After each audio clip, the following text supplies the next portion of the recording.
नमस्कार दोस्तों, स्वागत है आपके अपने YouTube चैनल वीके सर मस्ती में।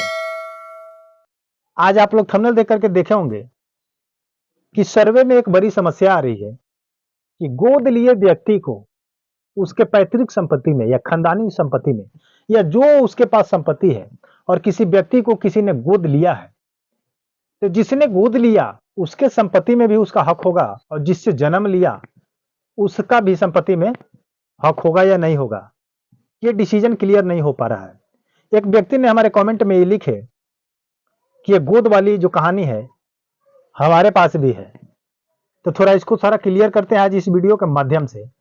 आप लोग का भी समस्या होगा तो क्लियर हो जाएगा, नहीं भी है तो जान लीजिएगा। तो अगला बार से अगर कोई भी काम कीजिएगा गोद वाली काम, किसी को अपना गोद लेकर के उत्तराधिकारी बनाते हैं तो इसका नियम क्या है, इस वीडियो के माध्यम से मैं बताने जा रहा हूं। इसलिए वीडियो को पूरा वॉच कीजिएगा, स्किप मत कीजिएगा वरना छूट जाएगा, क्योंकि इंपॉर्टेंट टॉपिक है आज का। और चैनल पर नए होंगे तो चैनल को सब्सक्राइब कर लीजिएगा, वीडियो को लाइक कर दीजिएगा, कमेंट कीजिएगा कि वीडियो आपको कैसा लगा और समझ में आया कि नहीं। अगर प्रश्न होगा तो प्रश्न कीजिएगा, समझाने का प्रयास करूंगा। तो चलिए, जो प्रश्न है कि गोद लेने वाली कहानी, तो मैं स्टार्ट करता हूं जो कमेंट में प्रश्न आया है उसी पर, कि किसी के दादाजी हैं, दो भाई हैं, ठीक है, किसी के दादाजी हैं। तो दादाजी कितने भाई हैं? दो भाई हैं। तो मान लीजिए कि दादा 1, ठीक है, उनका हम नाम नहीं जानते हैं, इसे आपको कोई दिक्कत नहीं है। और दादा नंबर 2, यानी कि ये दादा 1 हुए, दादा 2 हुए, ये दो भाई हैं, एक पिता के पुत्र हैं, ठीक है, एक पिता के पुत्र है। ये कोई पिता है जिनका 2 पुत्र है जो किसी का दादा है। अब बात यहां पर आती है कि इन दादा का 4 पुत्र है। कितना पुत्र है? 4 पुत्र है। और इनका कोई पुत्र नहीं है, 0/0 है, यानी कि इनका कोई संतान नहीं है। कहानी यहां से स्टार्ट होती है, ध्यान से देखिएगा। अब इनका 4 पुत्र, मान लीजिए कि A, B, C, D, ये 4 पुत्र हुए और इनका कोई पुत्र नहीं, 0/0।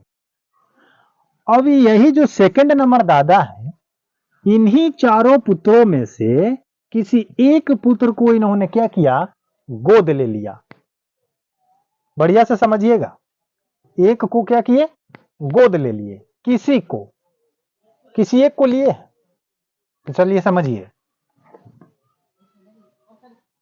तो मान लीजिए कि ए हो सकता है, बी हो सकता है, सी होता है, डी, इसमें से चारों में से कोई एक व्यक्ति है जिसको इन्होंने गोद लिया। तो हम यहां पर एग्जाम्पल के तौर पर मान लेते हैं कि मानिए कि ए को गोद लिए, ए को क्या किए? गोद ले लिए। ध्यान से सुनिएगा। अब प्रश्न इसमें उठा, इसमें से किसी का पुत्र ने हमसे प्रश्न किया कि सर ये बताइए कि इसमें से एक बेटा को इसने गोद ले लिए तो बचा इसमें 3 पुत्र, इसमें से एक पुत्र निकल गया, मान लीजिए कि ये निकल गया तो बचा 3। और बी का पुत्र ने हमसे प्रश्न किया कि क्या इसमें भी उनका हिस्सा होगा और गोद जो लिए हैं उनका भी जमीन जायदाद का हिस्सा होगा उसका।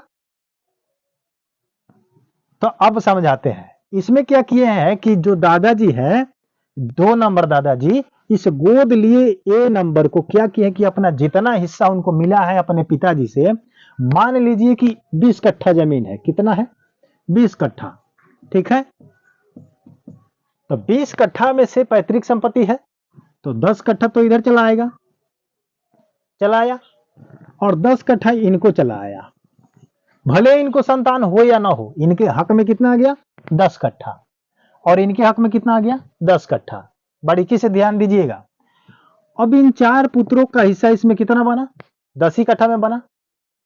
तो अगर एक पुत्र को कोई व्यक्ति, मान लीजिए कि प्रधानमंत्री आपको कोई हक कहीं से दिला देते हैं तो आपको तो गिफ्टेड हुआ, दान में कोई दिए।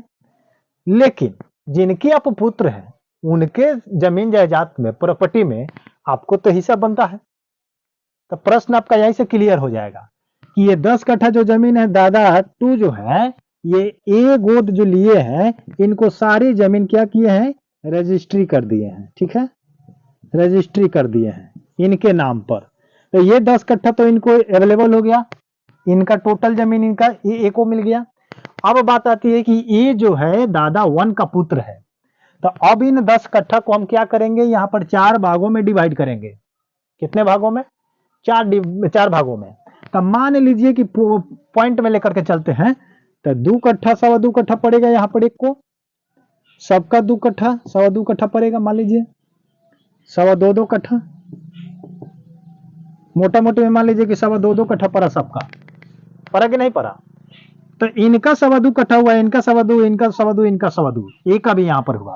तो अब ये जो यहां पर आया हुआ है गोद के रूप में, ये यहां पर अपना 2.25 कट्ठा का जिम्मेवारी लेता है, यहां पर हक बनता है। क्यों? क्योंकि इनके पुत्र है, और इनका पुत्र होने के नाते इनको यहां पर हिस्सा मिलेगा, 100% मिलेगा। हो सकता है दुनिया इनको कहीं से कोई भी दे दे, 10 बीघा दे दे, 50 बीघा दे दे, नाना दे दे, फुआ दे दे, मौसा दे दे, है चचेरा भाई दे दे, उससे आपको कोई लेना देना नहीं है। आपके जो दादाजी के 4 लड़के हैं, जो दादाजी के हिस्सेदारी होगा, उनमें उनका भी हक होगा। क्लियर हो गया? तो अब यहां पर जो पुत्र जी हैं, ये दादाजी का पोते जी, आपको बात समझ में आ गई? यानी कि जो आपके चाचा जी किसी के गोद में गए हैं, तो उनका जो गोद वाले व्यक्ति जो किए हैं पूरा रजिस्ट्री, वो तो जमीन उनका हो ही जाएगा। और आपके पिताजी 4 भाई हैं, हकीकत में हैं, तो 4 भाई में से एक भाई जो गोद गए हैं, उनका भी यहाँ पर 2.25 कट्ठा मिलना चाहिए, और मिलेगा। आपको रोकने से कोई रुकावट नहीं आएगी, वहां पर कानून भी दे देगा। समझ रहे बात को? तो उम्मीद करते हैं कि आप लोग ये गोद वाला सिस्टम समझ चुके होंगे, और अगर ऐसा प्रक्रिया आपके घरों में है, तो आप लोग क्लियरली हो जाइए कि गोद अगर कोई व्यक्ति किसी को ले लेता है, तो जो गोद लिया है वो अपना संपत्ति उसको अगर टोटल प्रॉपर्टी दे दे रहा है, तो उसमें आपका कोई हक नहीं है। लेकिन वो पुत्र या पोता या लड़का या जो भी है, वो अपने पिताजी के जिससे वो जन्म लिया है, उनके प्रॉपर्टी में बराबर का हिस्सेदार होगा 100%। उम्मीद करते हैं कि वीडियो आप समझ चुके होंगे। अगर नहीं समझे तो वीडियो को रोक करके बढ़िया से समझिए, एक बार में नहीं समझ में आ रहा है 2 बार में समझिए, आपको क्लियरली समझ में आ जाएगा। अगर कोई प्रश्न अभी भी है तो कमेंट बॉक्स में कीजिएगा, जिनका यह प्रश्न था उनका नाम हम थोड़ा सा भूल गए हैं, नहीं तो नाम बता देते। फिर मिलते हैं किसी नेक्स्ट वीडियो पर, तब तक के लिए जय हिंद, जय भारत।